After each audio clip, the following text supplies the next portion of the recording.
Overnight, the Ukrainian Air Force says it intercepted 23 of the 25 Russian cruise missiles launched their way. 15 targeted the capital of Kyiv. This video you're seeing right here shows the smoke trails from the explosions over the city at dawn. It is the fifth heavy assault on Kyiv this month, and there was a CNN team just 700 yards from where one missile landed in southeast Ukraine. Watch this.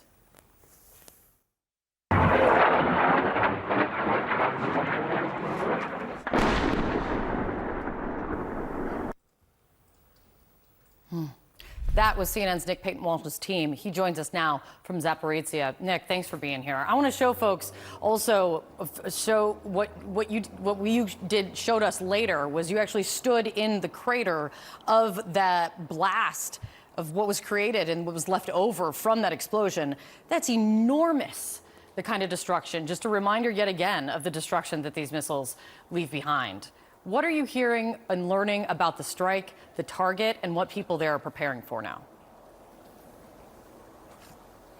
Yeah, look, I mean, what you're referring to there is a town called Orikhiv, which has been mauled, frankly, by Russian airstrikes and artillery for, I think it's fair to say, the last month or so. It is on the front line, on the southern front, where many expect Ukraine's counteroffensive to put most of its energy. But what startled us over a number of days there was the sort of indiscriminate nature. I mean, yes, you could possibly think there might be military targets around that could hit. We can't discuss them in detail, owing to reporting restrictions, but often these strikes miss wildly, and the missile that flew over our heads cost $500,000, according to some Western estimates. So these are not things to necessarily be trifled with or used liberally, but they are used at great indiscriminate frequency along that particular front line. So this is a sign, I think, of Russia beginning to express its rage, its bid to hold Ukraine back. It's unclear how effective that is necessarily going to be. We did see ourselves black smoke further on the horizon that suggested a key objective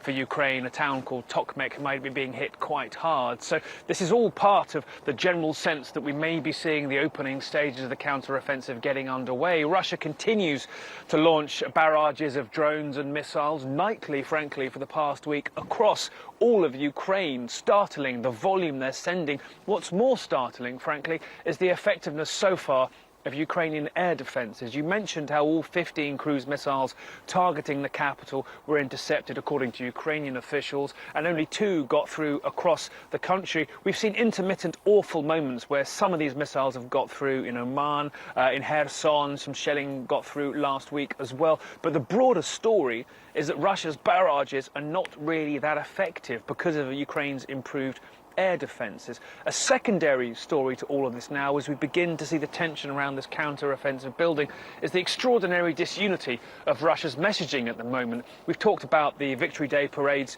in Moscow, shrunken, smaller, but at the same time, mercenary chief Yevgeny Prigozhin has been going back and forth as to whether or not he's going to leave the symbolic city of Bakhmut, and today saying, in fact, he's not getting the shells he needs, and so he's not clear what he's necessarily going to do there. So real Moscow disunity on display on a day, Victory Day. They're trying to project unity and strength. A lot wrong in the House of Russia. Kate? Yeah, no kidding. Good to see you, Nick. Glad you and your team continue to be safe and smart. Thank you. Sarah? Joining us now to discuss is CNN military analyst, Lieutenant General Mark Hertling.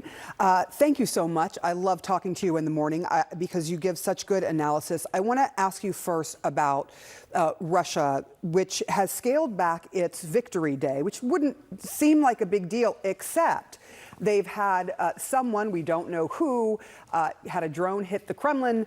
And then, of course, you have this war going on in the background that they tried to tell their citizens wasn't a war at first. It was even illegal to say the word. So what does it tell you about this display where there's just a single tank on the ground and then you see the young soldiers there as well? Sarah, it's great to talk to you too. And when I woke up to the pictures of the May Day parade, I was just appalled. I mean, it was fascinating to see what little they were doing in a parade that's supposed to capture the imagination and the heritage of the old Soviet Union. it was, I mean, it was just laughable to have one tank with a Soviet flag. They did have other vehicles, but they were old. They were trucks. There weren't any combat equipment in there other than their launchers for some of their ballistic missiles. So it just gives an indicator of how much trouble Russia is in.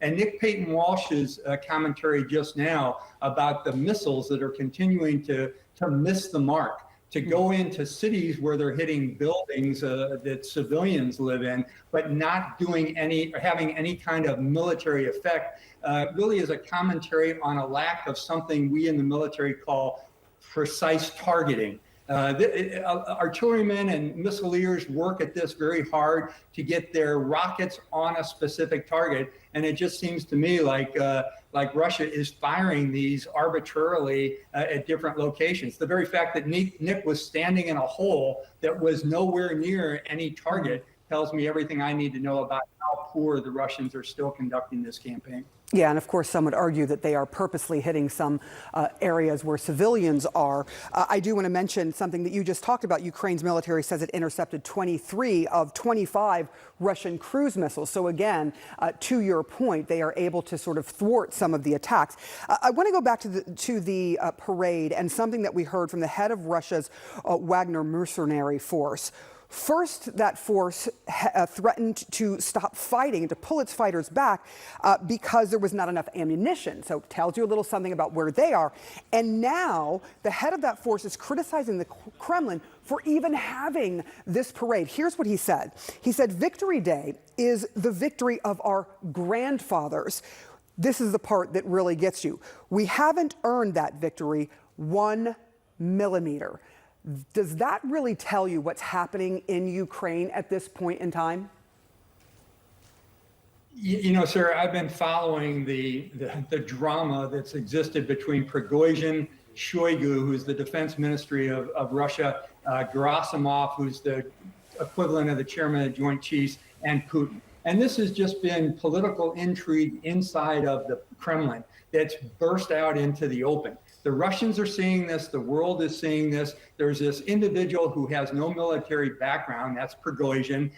He is not a soldier. He knows very little about soldiering, just throwing meat at the Ukrainians and killing a lot of Russians, and then proclaiming that he's not getting support. It's just amazing to me, a lack of professionalism, and the fact that Russian generals, who aren't very good by my assessment, based on personal conversations and also what I'm watching, are allowing this to happen, and that Mr. Putin is using this as a strategy to stoke things inside the Kremlin.